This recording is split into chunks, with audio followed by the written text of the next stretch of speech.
जय जय रामकृष्ण हरी. खऱ्या अर्थानं एका वैष्णवांचा महामेळा इंदापूर नगरीमध्ये गोल रिंगणाच्या निमित्ताने एकत्र होतोय. जगद्गुरु संत तुकाराम महाराजांची पालखीचा सोहळा या ठिकाणी चालू आहे. खऱ्या अर्थाने या सोहळ्याचं उद्घाटन अर्थात आपण म्हणू स्वागत, हे स्वागत रांगोळीच्या माध्यमातून होतंय. आपण पाहतोय रामकृष्ण हरी या ठिकाणी स्वागत केलेलं आहे. त्याचबरोबर सर्व वारकऱ्यांसाठी आणि ह्या सगळ्यांसाठी स्वागतासाठी कैलासवासी आमदार लक्ष्मण पांडुरंग जगताप यांच्या स्मरणार्थ ही परिवाराकडून सेपरेट भेट या ठिकाणी दिलेली आहे. खरं तर विज्ञानाची कास करा, अंधश्रद्धेला दूर करा असा संदेश देखील या ठिकाणी दिला आहे. त्याचबरोबर ज्ञानाचा प्रकाश आणि श्रद्धेचा विनाश तसेच या ठिकाणी अनेक संदेश देण्याची ही रांगोळी अंधश्रद्धा खऱ्या अर्थानं दूर होण्यासाठी हा संकल्प या ठिकाणी केलेला आहे.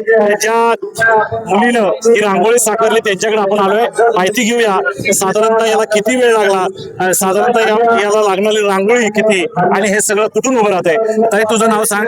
रामकृष्ण हरी. माझं नाव हर्षाली उर्फ पूजा अमोल काळे, राहणार दोलवड, शिवजन्मभूमी जुन्नर पुणे येथील मी शिवकन्या आहे.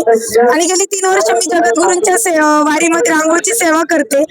सेवा करता करता की जे मला मानधन उपलब्ध होतं तर त्यातून आपण समाजासाठी काय देऊ शकतो, याच्यातून मग समाज प्रबोधन हे रांगोळ्यांमधून करायचं हा माझा मेन उद्देश असतो.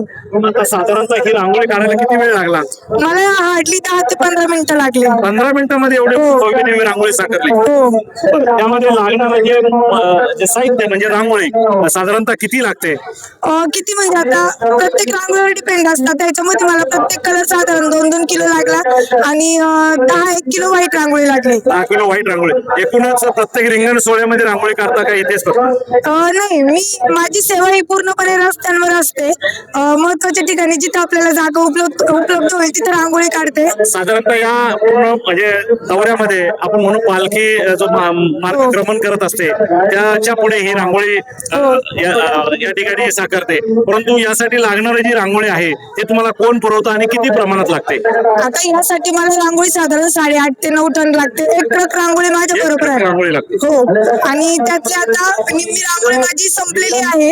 आणि दरवर्षी मला कोणी ना कोणी मदत करतं. पहिल्या वर्षी बॉर्डरलेस पॅन्थर्स फाउंडेशन पोत्र यांनी केलं होतं सहाय्य.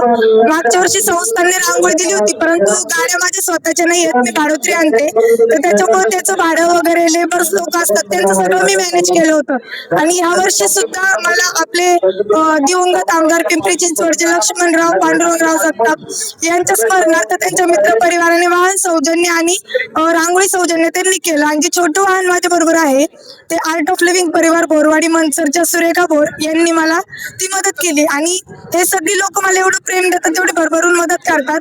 तर त्यातूनच मग लोकांनाही आपण काहीतरी चांगलं द्यायला हवं म्हणून या विविध रंगी आणि विविध समाज प्रबोधनाच्या रांगोळ्या करते. परंतु हे सगळं करत असताना मी वैयक्तिक कुठलंही मानधन घेत नाही. फक्त जे मला मटेरियल लागणार आहे तेवढंच मी घेते. आणि इव्हन जे लेबर्स माझ्या बरोबर आहे त्यांचंही पेड मीच करते, त्याचे पैसे मी कोणाकडूनही घेत नाही.